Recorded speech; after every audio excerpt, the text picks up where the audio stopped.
Broadcasting live from atop the Rocky Mountains, the crossroads of the West. You are listening to the Liberty Roundtable Radio Talk Show. All right, happy to have you along, my fellow Americans. Sam Bushman live on your radio. Hard-hitting news the networks refuse to use, no doubt, continues now. This, my fellow Americans, is the broadcast for May 12th in the year of our Lord 2025. This is Hour 2 at 2, promoting God, family, country, protecting life, liberty, and property, using the supreme law of the land, the Constitution for the United States of America as our guide, rejecting revolution unless it's Jesus' revolution, then we're in because we follow the Prince of Peace. With me now, Lowell Nelson, campaignforliberty.org. Welcome back, brother. Hope you had a delightful Mother's Day with you and your family. I sure did, Sam. Thank you very much. A fun day, lots of family around. And now we get back to the fatigue of supporting liberty, which is what Sam Adams said we got to do. Amen to that. By the way, there's a tag team of truth-telling going on. You could say it's Sam and Lowell. You could say it's Sam and Dr. Scott Bradley. You could say it's, all kind of things. But in this case, I'm referring to former Congressman Ron Paul and Judge Andrew Napolitano. These people are becoming a tag team for truth-telling, aren't they? They sure are, Sam. I just really enjoy talking about their columns every week. They write one, at least one each week, and they're both pretty much spot on. So I enjoy talking about it, and I learn something new every week from these two gentlemen. Very interesting. Now, I find that fascinating, too. The whole concept of the Liberty Roundtable radio talk show isn't just to hear what Sam has to say, although hopefully I bring a couple of nuggets of value to the table. But really, it's about the people that we bring on the broadcast with us. I mean, we just had Dr. Scott Bradley, one of the premier constitutionalists in the nation. Now we've got Lowell Nelson with campaignforliberty.org and ronpaulinstitute.com. Or no, ronpaulinstitute.org as well. Yep. campaignforliberty.org, ronpaulinstitute.org. Anyway, they do such a tremendous job. And so we bring, Dr. Bradley's work. We bring all kinds of different people to the table for discussions. And these columns are just absolutely delivering, in my opinion, huge information. The headline says Tariff and Spend, Ron Paul. Boy, howdy, that's what we're looking at now because they're talking about tariffs, talking about adding taxes to the rich. I don't know if you know, but Donald Trump is now thinking about taxing the rich. He doesn't know if the Republicans in Congress will go along, but he wants to tax the rich. Now, as we talked about last hour with Dr. Scott Bradley, it's nothing but an unconstitutional abuse. This progressive income tax is part of the Communist Manifesto, okay? This has got to stop. And I bring this up because, hey, that's what they're talking about. They're just hoping to bring in more money and spend. They're not really looking at cutting at spending that I can see. Yeah, that's a big problem.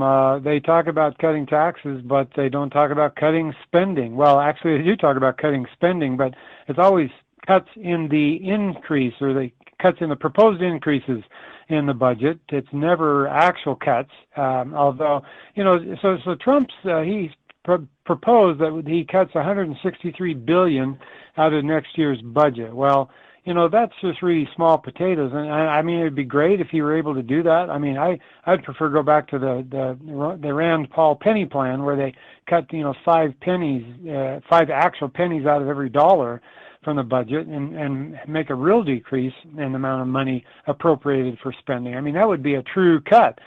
As it is, Trump's talking about, well, let's just get rid of the income tax and let's just exist entirely on tariffs.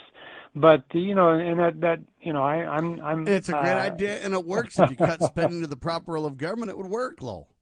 Yeah, it sure would. Yep. If the general government were cut back in size and reach, then maybe it would work. But as it stands, it really doesn't have a lot of chance for passing because there are prominent Republicans in the Congress right now who have already announced their opposition to even the small cuts that Trump is proposing. And some say that he's not spending enough on the military.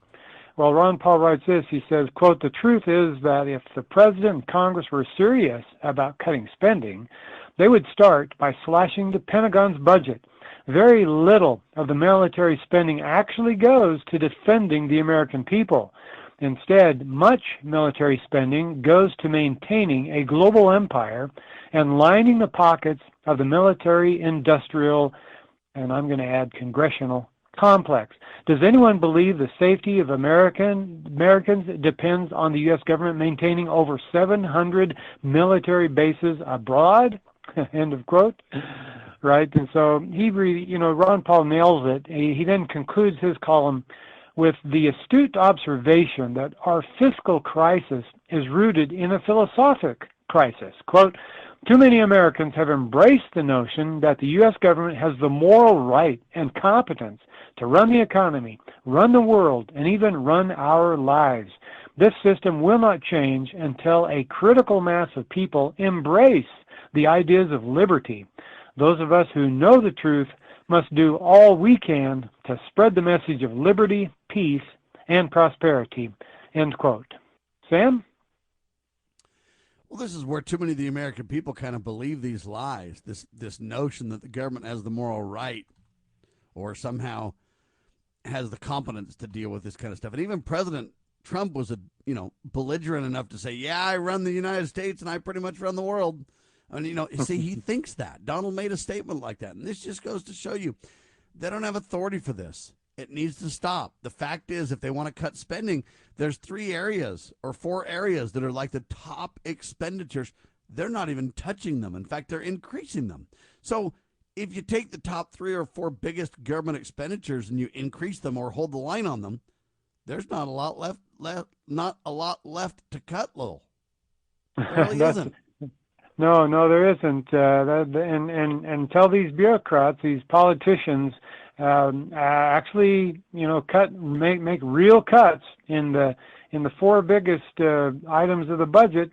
We're gonna continue down this path to bankruptcy. It's not going to be long. Talk about the military-industrial complex, though. Literally, we're going to spend $1 trillion on it this year. Then you talk about the interest on the debt, $1 trillion. That's $2 trillion. And Elon Musk said, I'm going to save $2 trillion. And then he came back and said, well, it may be only $1 trillion. And then he really came back now that he's kind of going back to his businesses. It's $165 billion, which I'll take any cut that I can get. Don't get me wrong. But my problem with it is we went from $2 trillion to $165 billion. And now that's in question. Yeah, because people. Where the rubber meets the road is Congress, right? The U.S. House, they control the purse strings of the government, and if they don't make the cuts that DOJ recommends, nothing gets cut. I mean, DOJ can make all the recommendations in the world that it wants. And but they're not even on it, though. They're working on a big, beautiful spending bill that doesn't have any real cuts in it that are substantial enough to matter, Lowell. It really doesn't. Exactly. Yeah. And so Congress is fiddling while Rome burns. That's basically the story there, Sam. All I know is Ron Paul nails it. He provides the solutions as well. Look, listen carefully. This system will not change until a critical mass of people demand change and insist on it. Okay, nothing's going to happen until that happens. And I know to a lot of the people that are frustrated and want something done, you don't have enough people. Okay, if we have just say 3 million people in the state of Utah and 20 people go riot at the Capitol for something, it isn't going to get anything done. Nobody cares. You've got to have enough people to make a difference. And Judge Andrew Napolitano points to part of the problem. Very wisely so, Lowell. Yeah, his column's entitled Holes in the Constitution. Now, when I saw that column, I immediately was drawn to it because I wanted to see, well, what holes does he think are in the Constitution? Well, he wasn't talking about the original Constitution. He's talking about the holes that are being punched by modern-day legislation, right? Not holes in the original document. So I just want to make sure we have a clear understanding of that. When he talks about holes in the Constitution, he's talking about the holes created by, modern-day legislatures, right? The modern-day Congress, not by the framers that wrote this sacred document. For example, the Patriot Act of 2001 created a hole in the quote-unquote wall separating federal law enforcement and federal spies. This wall was erected in 1978 and was called the Foreign Intelligence Surveillance Act, or FISA. Everybody knows what FISA is, right? That's Foreign Intelligence Surveillance Act. This law limited all federal domestic spying to that which was authorized by the FISA court. Well, this wall was, he writes, quote, the wall was intended to prevent law enforcement from accessing and using data gathered by America's domestic spying agencies, end quote. But wouldn't you know it, Sam? The government spying on Americans has been going on for decades now, because the feds, most of them anyway, do not care about the rights of Americans, supposedly guaranteed by the Fourth Amendment. So let's review what that guarantee is, and let's review what it does. Skip the break and let's review. Okay. So he writes this, quote, "Domestic spying is a search, and the acquisition of data from a search is a seizure within the meaning of the Fourth Amendment. That amendment requires a warrant issued by a judge based on probable cause of crime, presented under oath to the judge for a search or seizure to be lawful. The amendment also requires that all search warrants specifically describe the place to be searched and the person or thing to be seized. The language in the Fourth Amendment is the most precise in the Constitution because of the colonial experiences with British general warrants. A general warrant was issued to British agents by a secret court in London and did not require probable cause, only quote-unquote governmental needs. That, of course, was no standard whatsoever, as whatever the government wants, it will claim that it needs." Continuing this quote by Judge Andrew Napolitano, he says, "General warrants did not specify what was to be searched or seized. Rather, they authorized the bearers to search wherever they wished and to seize whatever they found. Stated differently, to engage in fishing expeditions." End of quote. Now, that was kind of a long quote from Judge Andrew Napolitano, but I wanted to get that whole quote in because it's very succinct and it is very specific about what the Fourth Amendment protects against. And it also points out that general warrants violate the Fourth Amendment. Okay, general warrants from the 1700s violate the Fourth Amendment. That's why the Fourth Amendment was written. And so the Fourth Amendment became part of the Bill of Rights, which I call the list of prohibitions, and it was designed to protect Americans from abuse by the general government. But turns out when Congress learned of Nixon's abuse and use of the FBI and CIA to spy on his political opponents, they enacted FISA. That was 1978, right? Just 45 years ago.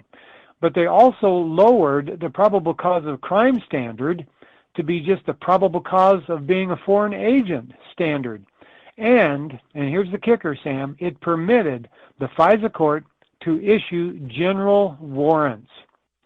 So now we have a secret court right here in America issuing general warrants, exactly what the framers did not want to happen, right? They experienced the secret court in London issuing general warrants to the British agents, and now we have our own FISA court in Washington, D.C. issuing their secret court. Their activities are not public, and they issue general warrants right in here. They've been doing it for 45 years, Sam, and we think that we're free people.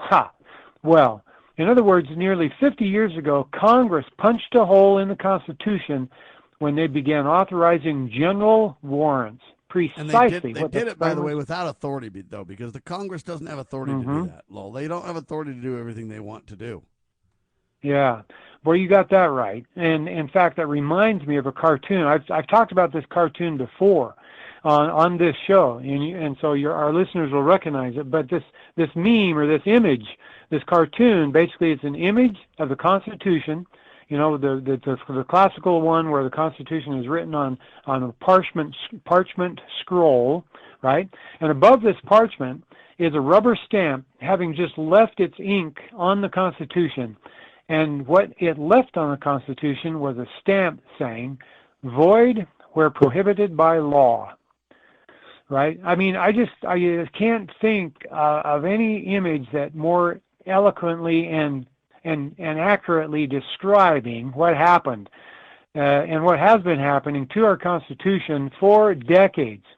And we're talking about what happened in 1978. And basically the Congress said this document is void where prohibited by law. Now, they don't have any authority to do that. In other words, Congress did not amend the Constitution in the way that's authorized in Article 5 of the Constitution. They simply approved pretend legislation, and they got the president and the courts to go along with it. That's what happened, folks. They usurped this authority. And what do? We let them do it. The states just sat idly by, twiddling their thumbs, and allowed the Congress to usurp their authority. Now, the stated purpose of the 1978 FISA statute, quote, was not to protect foreign agents from domestic criminal prosecutions. It was to prevent American law enforcement from violating personal privacy by spying on Americans without search warrants, end of quote. Well, then along came the Patriot Act, folks, just weeks after 9/11 with no serious debate. It removed the wall separating law enforcement and spying. And you and me, my fellow Americans, you have been and are being spied upon by your own government and have been for decades. Quote, in the last year of the Biden administration, Judge Knapp writes, the FBI admitted that during the first Trump administration, it intentionally used the CIA and the NSA to spy on Americans about whom the FBI was interested, but as to whom it had neither probable cause of crime nor even articulable suspicion of criminal behavior, end quote. So I got a question then. Who's going to prison? Nobody. Not a soul, Sam, is being prosecuted for this violation, this usurpation of our rights. They could, and they spied on Donald Trump this way, too, and got caught at it. So the FBI works for the Department of Justice, but the CIA and the NSA work directly for the president. So with a phone call, President Trump could simply stop this stuff immediately. He could put that wall back in place. He could say, we're not doing that. But I don't see him doing it. I see him wanting to raise taxes instead and wanting to get a free plane and everything else. Yeah. You know, did you hear Donald Trump wants to get a free plane from Qatar? No, I did not hear that. Yeah, he's going to turn it into Air Force One and donate it to the library to circumvent the laws that you can't do that kind of stuff. See? Oh, man. I mean, for all the good that Trump does, he certainly makes some big ticket mistakes, and this is one of them, right? I mean, even he was being prosecuted and persecuted by these domestic agencies, the CIA and the NSA, the FBI, and he could stop it if he would. And he could simply say, look, guys, we're not doing this anymore. And because they work for him, they have to obey, right? Either that or lose their jobs. But, you know, he's bumping up against probably the biggest dark power in the world, right? The one with the most money, the most authority, the most power. Maybe not authority.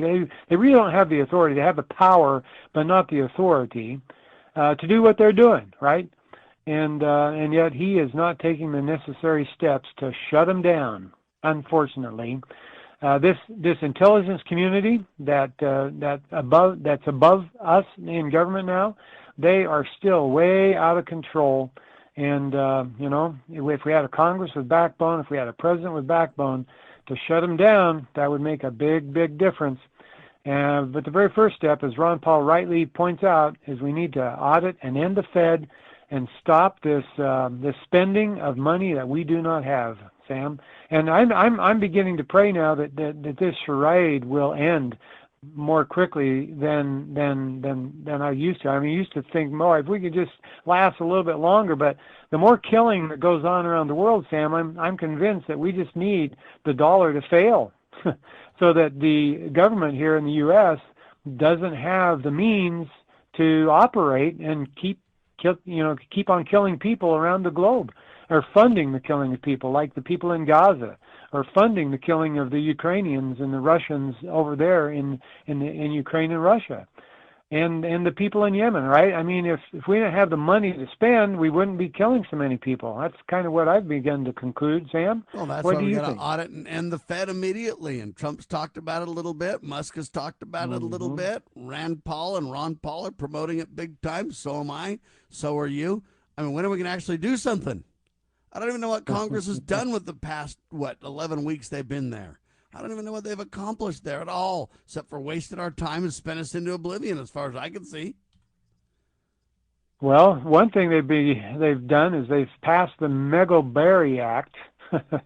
Now, the Megoberry Act is a piece of legislation for Georgia, the country of Georgia. basically, the House approved this act to pursue in Georgia more Ukraine-style intervention and conflict with Russia. That's what they've been doing. That's the last thing we want. That's another conflict, right? Well, on Friday, this column by Adam Dick was posted at ronpaulinstitute.org, bringing us the unhappy news that the U.S. House approved a piece of legislation, which they did on Monday, by the way, last Monday, so a week ago, that gives the Trump administration a green light to meddle in the affairs of the country of Georgia. I'm not talking about Georgia in the United States. I'm talking about Georgia, which sits just below Russia on the map. Okay, you've got Ukraine that's west of Russia. You've got Georgia to the south of Russia. Both Ukraine and Georgia borders on the Black Sea, and in fact, there's a piece of Russia that borders on the Black Sea that is between Ukraine and Georgia. Okay, so that's where Georgia is. It's a much smaller country than Ukraine, but it's almost like Sam, you know, the U.S. Is giving up on Ukraine because we've killed all of the cannon fodder in Ukraine, and so now let's go to Georgia. Let's see how many of them we can get killed too, right? I mean, that's kind of what it looks like to me. And the Megabari Act, which is House Resolution 36, by the way, it reeks with a repetition of the type of justifications that were paraded in support of the U.S. government's disastrous intervention in Ukraine. Quote, the consolidation of democracy in Georgia is critical for regional stability and United States national interests, end quote. That's what the bill says. Sounds noble, right? Sounds beautiful. In fact, let me read just a few more lines from this bill, Sam, and you'll just want to vote for this bill right away because of all of this flowery language nonsense in it. I won't be deceived, ladies and gentlemen. I would vote no. I'm telling you that right now. Oh, but you haven't heard the language yet, Sam. Listen to this. It is the policy of the United States to support the constitutionally stated aspirations of Georgia to become a member. Lies. Straight from the pit of hell, lies.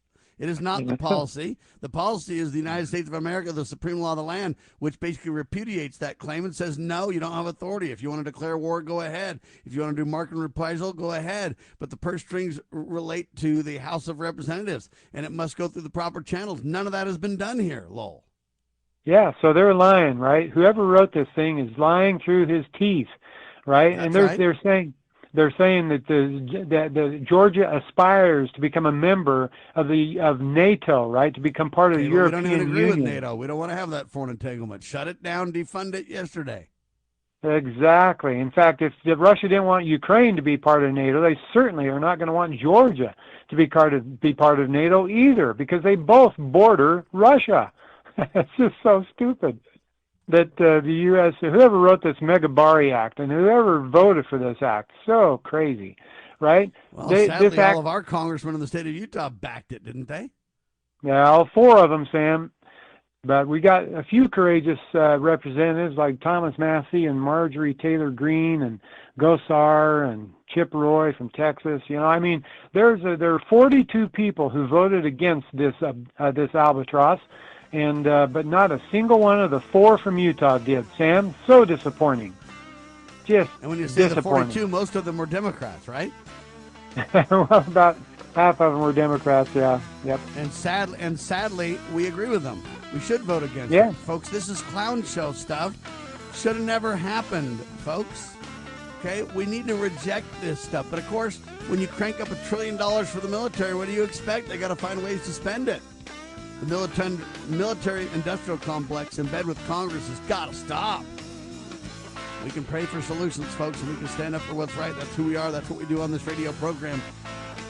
Look, we're not interested in picking sides or picking winners and losers. We're interested in backing the supreme law of the land and the proper role of limited constitutional government. In essence, we hold the moral high ground. Hang tight. Lowell Nelson continues in seconds. CampaignForLiberty.org on your radio. How would you like to help this program reach more people and earn silver at the same time? Call or text 801-669-2211 for complete details. News this hour from townhall.com. I'm Greg Clugston in Washington. The last living American hostage held in Gaza is Eden Alexander. He is set to be released by Hamas later today. The announcement follows direct talks between Hamas and the U.S. administration in recent days in Qatar and comes ahead of a visit by President Trump to the region, which starts on Tuesday. Hamas said it was ready to negotiate a final deal for the end of the war in Gaza, a condition that has been repeatedly rejected by the Israeli Prime Minister Benjamin Netanyahu. That report from the BBC. U.S. and Chinese officials say they have reached a deal to roll back most of their recent tariffs and call a 90-day pause. The Trump administration says it has agreed to drop its 145% tariff rate on Chinese goods down to 30%. Wall Street, the Dow is up more than 1,000 points at this hour, the Nasdaq ahead by nearly 3.5%. Ukraine accuses Russia of an overnight drone attack, while Ukrainian President Zelensky is hoping for peace talks with Russia's Vladimir Putin later this week. There has been no response from the Kremlin on the overnight drone blitz. Meanwhile, Ukrainian President Volodymyr Zelensky said in a Sunday night video address he hopes for a ceasefire with Russia and challenges Vladimir Putin to meet him for face-to-face talks in Turkey this week. He says, "I'll be in Turkey this Thursday, May 15, and I expect Putin to come to Turkey as well, personally, and I hope that this time Putin won't be looking for excuses as to why he can't make it."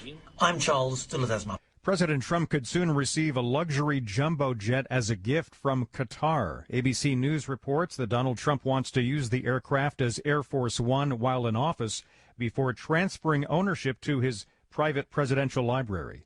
More at townhall.com. Mike Gallagher here, host of The Mike Gallagher Show. If you know me, you know I only put my name behind people and companies I trust. When it comes to mortgages, I trust Mike and Brian at Fellowship Home Loans. They're not just friends. They've done loans for me, my family. I've seen firsthand how they treat every client like their family. And these days, that personal touch really matters. With the cost of everything up, you might be looking for ways to free up cash. Maybe you're thinking about a cash-out refi or HELOC to finish some home projects, consolidate debt, or just get ahead financially. Fellowship is a full-service direct lender, not a broker. They cut out the middleman. That means faster decisions, fewer fees, and less stress. Whether you're buying your first home, downsizing, or refinancing to get some breathing room, they'll tailor-fit the loan to your life. Get started at fellowshiphomeloans.com/MikeG, fellowshiphomeloans.com/MikeG, or call 800-510-MIKE, 800-510-6453. Fellowship Home Loans, mortgage lending by the book. Nationwide Mortgage Bankers, DBA Fellowship Home Loans, Equal Housing Lender, NMLS number 819382.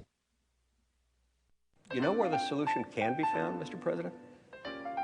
In churches, in wedding chapels, in maternity wards across the country and around the world.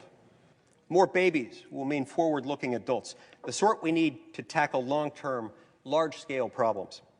American babies in particular are likely going to be wealthier, better educated, and more conservation-minded than children raised in still industrializing countries.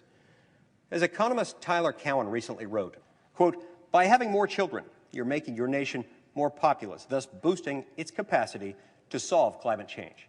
The planet does not need for us to think globally and act locally so much as it needs us to think family and act personally.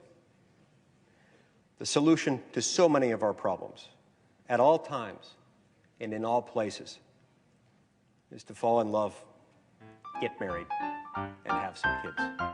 As you are aware, America is divided over every fault line possible. This is intentionally fostered by those who do not love God, family, or country. We believe a peaceful future as a free people absolutely depends on civility. Clarion Call for Civility is looking for funding and volunteers at every level to make our hopes and efforts a reality. Please donate, sign our pledge, and help us in our sacred cause. Please visit callforcivility.com for more details. Callforcivility.com.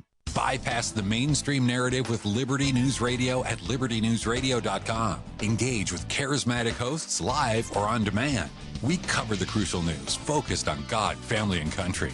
News that other networks simply refuse to use. Think of LNR's hard-hitting news and podcasts at your fingertips, anytime, anywhere. Join us at libertynewsradio.com. Empower your day with the truth, because the truth will set you free. libertynewsradio.com.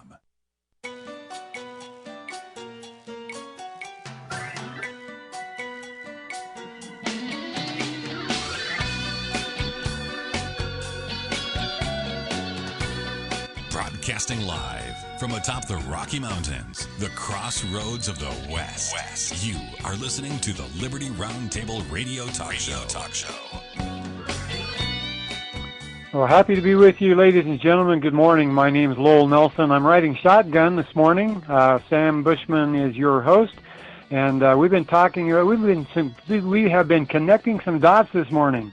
We have this Megabari Act, House Resolution 36, that passed the U.S. House last Monday, and we observed that Ron Paul has a solution for this nonsense. If we had simply audit and end the Fed, then we wouldn't be spending our money so fruitlessly on disaster in Georgia, the country of Georgia, just like we spent the last 10 years spending on the disaster in Ukraine. We've been feeding cannon fodder Ukrainians to the war machine, killing hundreds of thousands of people there and in Russia. And we've been supporting the decimation of Gaza. We've been supporting the bombing of Yemen. Well, we wouldn't be spending this money. And by the way, all this supporting of those things really turns us into war criminals, Lowell. I hate to be so blunt, but really, and I'm not saying the average American's a war criminal because I don't know how much control we individually have. But as a nation, that's really where we're going, to fund this military-industrial complex, to insert ourselves into the foreign affairs of other nations, to breach other nations' sovereignties, to agitate and pick sides. And, it borders on war criminal behavior. And what are we bombing all those people in all these countries for right now? Even Trump's doing it. Now, he might be doing less than Biden did. I get it. But at the same time, where does he get the authority to, what is it, the people in Yemen? Is that where it is? What's happening with that? Where's the authority? Where's congressional approval? They're war criminals when they do this kind of stuff. Yeah, I mean, there are legal reasons, like constitutional reasons. They don't have the authority to do it. But there's also the moral reason, Sam, and we don't mention it often enough probably. But those people over there in Yemen and in Gaza, they are our brothers and sisters, right? Brothers from another mother, right? I mean, you have to go way back, but we're related to them. And, I mean, they're human beings. And we shouldn't think that they are simply disposable or expendable, right? I mean, the average American doesn't give a second thought about the damage that we're doing over there. But these are real people with real families, with real lives, with real hopes and dreams and aspirations, right? They want to become something, they want to contribute something of value. These are people like you and me, common folk, who wish for peace. They wish for prosperity. They wish for the freedom to do what they would like to do. And yet they get bombed, they get hurt, they get damaged, maimed, crippled, and we're the cause of it. We, meaning the United States regime, and are not the only cause. The only cause, but I mean, we got Netanyahu, the Netanyahu that's bombing Gaza and trying to kill them off the face of the earth. And there's a lot of powers out there that want to kill people, and that's just evil. We shouldn't be doing it. America should be a light on a hill. We should set the example, do what George Washington urged us to do in the very beginning of our republic, which is to be friends with all countries, but alliances with none, right? We shouldn't be being jerked around by Netanyahu to do what he wants us to do. And I don't know, we just need to get out of this war business, Sam, and quit killing people around the world. That's my feeling. Amen. The sooner the better. But again, it's only going to happen when we, the people, insist on it, Lowell. And it just isn't going to happen otherwise. Look, people need to understand there's separation of powers in America. And that's why the president can't just do what he wants to and have Congress sit on the sidelines. That's why, when the courts are out of control, the Congress and the president should reign in the courts. Okay, each branch of government is supposed to provide a check and balance to the other on the general level. But those three branches of government go all the way to your local level. Judicial, executive, legislative, all intended to check and balance one another and to protect us from the abuses of one branch or, individual, right? Well, right. Then the not only is there a three-branch separation of powers up and down the line, but there's a vertical separation between the states and the feds, too. Mm-hmm. Yeah, absolutely, Sam. And that is the most important check and balance that exists. It's the one the least talked about. Obviously, the government schools don't want you to know about that particular check because they the general government thrives when people don't know about it, right? People mourn when the wicked are in power, and the wicked who are in power, they don't want people to know that they have the power to stop the wickedness that's occurring at the general level of government. But this horizontal check is so important, and it's all based on the understanding that the states that that actually ratified the Constitution, they are the sovereigns, the true sovereigns in this republic, and the evidence of that is written in the Declaration of Independence. It's written in the Treaty of Paris. And there's a great article here by Tom Evans, found at LouRockwell.com. Most people believe, most Americans believe, we are one nation, right? How many times have you heard that phrase? Well, if you went to government schools here in America, then you heard it every single morning when you said the Pledge of Allegiance, right? This is one of the great falsehoods that's promoted in the Pledge of Allegiance, that we are one nation, right? The Pledge of Allegiance was composed by a Fabian socialist named Francis Bellamy, originally published in 1892, right? Now, some people will tell you we became a nation in 1776 when we declared our independence from England. But what is the truth here? Well, the truth is that every state is and always has been a separate sovereign nation. We read this in the Declaration of Independence. Quote, "We, therefore, the representatives of the United States of America, declare that these united colonies are, and of right ought to be, free and independent states, and that, as free and independent states, they have full power to levy war, conclude peace, contract alliances, establish commerce, and do all other acts and things which independent states may of right do," end of quote. Right? That's right out of the Declaration of Independence. Now, in the 1783 Treaty of Paris, quote, "His Britannic Majesty acknowledges the said United States, namely New Hampshire, Massachusetts Bay, Rhode Island and Providence Plantations, Connecticut, New York, New Jersey, Pennsylvania, Delaware, Maryland, Virginia, North Carolina, South Carolina, and Georgia to be free, sovereign, and independent states," end of quote. And by the way, the Treaty of Paris was with each individual state. It was not with the United States as a single nation. Well, things began to change in 1832 when those in government began to rewrite history. Andrew Jackson claimed that the individual 13 states had always formed a national union from 1776 on. Quote, "We declared ourselves a nation. They agreed that they would collectively form one nation, and that disunion by armed force is treason," end of quote. That's what Andrew Jackson said. Now, that's where I 100% disagree. If we have the right to create something and join something, we have the right to dissolve or, abolish or change the affair. I mean, go read your Declaration of Independence, people. I don't fall for this lie. It's not treason if the government's out of control and I want to back away from that out of control government. That's not treason on my part. That's me holding the moral high ground and saying, look, they've disobeyed the charter. Therefore, there needs to be accountability for that disobedience to the charter, to the contract with we the people. So there's only one part of Adam Dick that I kind of disagree with slightly, Lowell. Yeah. Just to kind of lay it out. It says this: each state remains a sovereign nation by law and thus remains under the proper supreme authority of its people, and I would add under their God. But then it says but meanwhile the United States government is simply a hostile occupier thereof without any authority or sovereignty by law. I think the general government has some sovereignty. The Richard Mack Prince Mack versus United States case highlights this. There's dual sovereigns. And let me explain what I mean by that. There's sovereignty in the general government when it's obedient to its laid out contractual responsibilities at the general government level. It's very narrow and defined, but it exists. And so there does relate to some sovereignty there. We've delegated authority to them to do certain things. I'll just give an example. Money.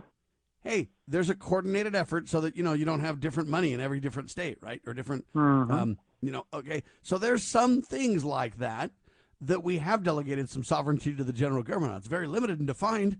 They're using it to lord over the states, wrongfully so, but there is a modicum of sovereignty at the general government level defined by the contract in the supreme law of the land. It's narrow and defined. You can read the list of what we delegated to them, and anytime they're acting outside that, he's right. When they're acting within the scope of that delegation, there is some sovereignty there that relates. Yes, and I would agree with that 100%, Sam. This dual sovereignty idea doesn't mean that both are sovereign over the same thing, but it means that the general government is sovereign when it acts in pursuance of the Constitution, and there are some things that states are forbidden to do, such as coining money, right? And I mean, such as not taking anything but gold and silver coin in payment of debt, right? And so and so the states are constrained, the general government is constrained, and so where the states have sovereignty is like police power. They're sovereigns in that area, but the general government doesn't have any sovereignty in that area except for counterfeiting, piracy on the high seas, and treason, right? Those three things the general government has sovereignty for because that's outlined in the contract, right? The compact, meaning the U.S. Constitution, which the ratifiers ratified. So, yeah, I think that, at least that's my understanding of when Scalia talked about dual sovereignty. I think that's what he meant. Would you agree with that, right. Sam? Yes. Another way to simplify the discussion is this. States relate to their own internal affairs. And when the states then deal with the world on an international level, then, hey, they have delegated authority to the general government relating to foreign affairs to a great degree. Borders, for example. Hey, because they run across state lines and everything else, if you have just, say, California and Arizona and Texas and Louisiana or whatever, they can all have such different rules that it's almost impossible. So that's why the general government has relation to the borders and external affairs to make sure we have a united front. There is some delegation there that has appropriate authority. The problem is the general government walks all over that. You give them an inch and they take a mile, and now they've basically turned every law enforcement issue almost into a federal issue, or every crime has now become a federal crime. And so the problem is people haven't put the fix to the general government to say you can't do that. Richard Mack did and won. If enough people would stand up on those principles, we wouldn't have a problem. But again, the checks and balances only work when we, the people, understand our responsibility. We need a generation of public servants in our states who understand the sovereignty, who understand that they need to curtail the size and scope and authority of the general government. And they'll take whatever they can get, Lowell, unless we demand they stop. They'll continue. You're absolutely right, Sam. And just one other point I want to take from Adam Dick's article. Obama said that, in fact, this is pretty common. A lot of people will parrot what Obama said, but Obama said more than 600,000 Americans died in a long and bloody civil war that vindicated the principle that the Constitution establishes a permanent union between the states, end of quote, right? And so I just want to point this out, that he's saying that violence settled the question. But that is no way to settle a question, right? Just because you're the biggest bully on the block and that you get your way, you can beat up all the wimps, right? Doesn't mean that it's right, that your position is right. Just because the North beat up the South, one cannot say that the South had no right to withdraw from the Union, right? That's crazy talk. There has been no valid legal argument of national union over any state, right? If you have the right to join, you have the right to leave, or you didn't have the authority for the right to join in the first place, right? Exactly. And so don't anybody fall for this argument that the question was settled by the Civil War. Yeah, it ain't the Hotel of California, people. That's right. You can check in anytime you like, but you can never leave. See, that isn't the way it works. Go read your Declaration of Independence if you want clarity. And the Constitution doesn't the Constitution doesn't prohibit that either. Some say that it does, but that's a lie. Go look at your, Article 5?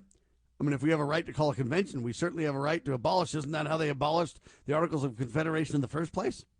Now, I'm not saying we should go down an Article 5 convention just because that opportunity or that option is in the Constitution. It doesn't mean it's the rightful remedy at this time. So people always say to me, well, Sam, it's constitutional, then why aren't you for it? Just because something's constitutional, it doesn't mean I think it's the best action. Right, that's for sure. Yeah, and so so I want to get back to what you said earlier, Sam, that this idea that to curtail the size and reach of the general government, Lou Rockwell has a great column on this very topic, and he explains how this is done in a post to his website last week, LouRockwell.com. Talks about nullification, right? States have the power to nullify unconstitutional laws so they do not apply within that state. He says, quote, if the Alabama legislature, for example, nullified foreign aid, the people of Alabama couldn't be taxed for that purpose, end quote. Well, right, that's a nice idea, but where does Lou get that notion? Well, he cites the Kentucky resolution. In fact, if you read his column, Sam, which I'm sure you have, almost the whole thing is a quote of the Kentucky resolution of 1799, written by Thomas Jefferson. I'm just going to highlight 4 important points from this resolution. Quote, resolved that if those who administer the general government be permitted to transgress the limits fixed by that compact, by a total disregard to the special delegations of power therein contained, then annihilation of the state governments and the erection upon their ruins of a general consolidated government will be the inevitable consequence, end of quote. In other words, the point is the general government is so belligerent and so abusive, and the nature of governments, the nature of the world is to go from order to disorder, from anarchy to tyranny, and it takes a special balance for people to understand a constitutional republic. It's basically we the people are sovereigns under God Almighty, greater authority than government, and we demand accountability based on the contracts that we have, inked between these entities. We've given a lot of responsibility to the states, some responsibility to the general government, some responsibilities to the local counties and municipalities. And unless we insist on those, the nature of things is for that to be overturned by zealots and tyrannical thugs that are overzealous. Okay, we need nullification to stop this, and this is where I would say there's a lot of solutions to this. Yeah, and some absolutely. would say seceding from the union is the only way, Sam. That's the only way to go forward. I don't agree. Some say we got to have an Article 5 convention. It's the only way. I reject both those. I think we ought to try nullification and try defunding these clowns and try not electing these people. I mean, all 435 members of Congress could go in 26 if we demanded it. If enough of us stood up to the plate and said, you're gone. You clowns had an opportunity under Trump to really reduce funding, and you did no such thing. You're out on your ear.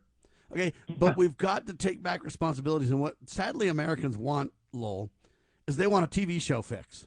They want to solve it in 45 minutes, or they want somebody else to fix their problems, or they want to somehow, man, I can't get my hands dirty. I can't wrestle with the hogs. But yet, okay, we always want a situation where somebody else solves the problem for us, or a shortcut. We want to medicate, hey, pop a pill, it fixes all your health problems. Watch a TV show and it solves all the other problems. Okay, it doesn't work that way, folks. You cannot get shortcuts to your liberty. It will not work, has never worked. Yeah, the next from well said, Sam. Couldn't say it any better. Next point from the Kentucky resolution, quote, resolved that the principle contended for by several of the state legislatures that the general government is the exclusive judge of the extent of the powers delegated to it stops nothing short of despotism, since the discretion of those who administer the government and not the Constitution would be the measure of their powers, end quote. And that's the second important point here. The general government is not the exclusive judge of its own authority, for that would be despotism, right? Well, if the general government is not the exclusive judge, then who is? Well, he answers that in the next sentence of the resolution, quote, resolved, that the several states who formed that instrument, being sovereign and independent, have the unquestionable right to judge of its infraction, end of quote. Wow. Did you hear that, folks? You would never have heard that in a government school. But this is the third important point. The states that ratified the U.S. Constitution, because they're the sovereigns, they have the undisputed right, the unquestionable right to judge whether the general government has gone beyond its bounds. In other words, the U.S. Supreme Court is not the body that gets the last word on things. They're not the body that decides whether the Congress is coloring outside the lines. The states make that determination.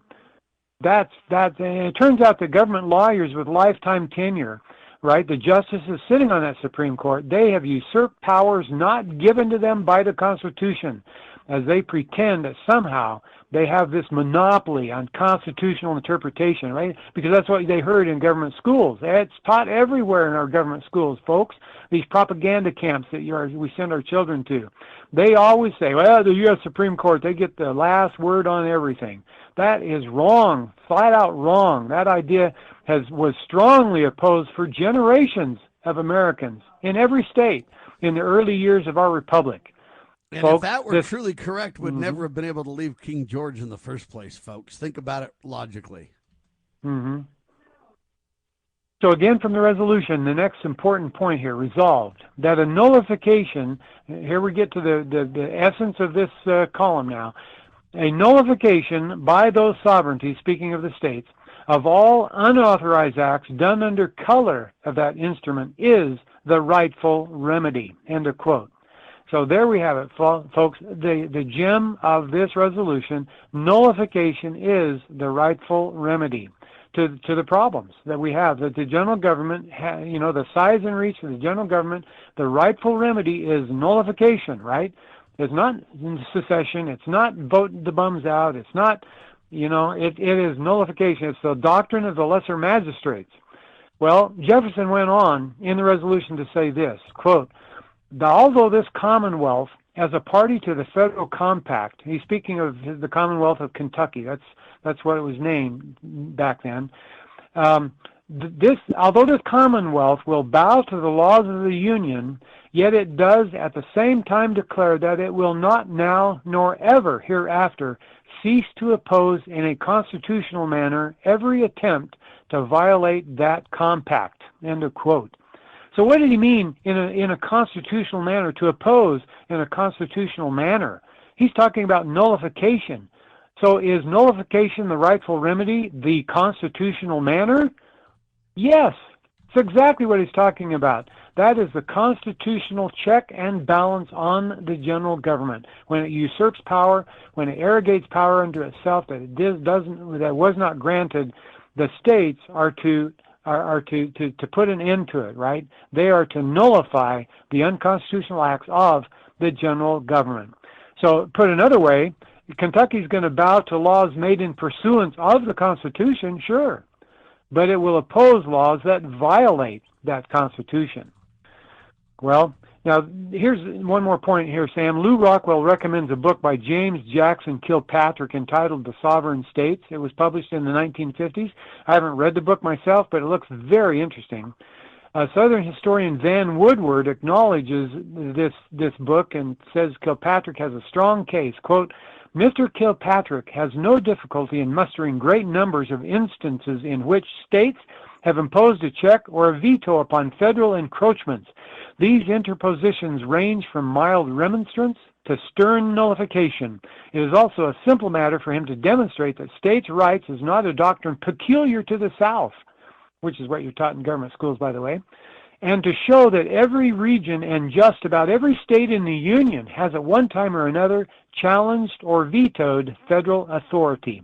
End of quote. And justly so, I might add. Now, I did change one little tidbit in this line where it says nullification, the rightful remedy. I changed the to our, Lowell. So nullification, our rightful remedy. And the reason that I did is because when you say the rightful remedy, it kind of makes it sound like we don't really have control over it. When we say our rightful remedy, it shows who has the control, who has the sovereignty, who has the decision-making authority. And that's we the people in the states who we delegated this authority to. And states are partnering with the general government in so many of their insidious programs. If the states would simply refuse to cooperate, then the feds wouldn't have a program to administer. It's up to us, folks. It's up to you and me and our public servants. Sam? It ain't a spectator sport, people. You got to get involved and hold the moral high ground. And we, the people, if there's enough of us, can absolutely rein in these out-of-control people. And we can delegate to the general government what's properly delegated by the founders, and to the states the same. And we, the people, need to retain our true sovereignty under God Almighty. And the more of a self-governed people we are, the more that reality will become our daily lives. You got to work on it, folks. It's all about God, family, and country. For Lowell Nelson, campaignforliberty.org, thank you so much, sir. God save our republic.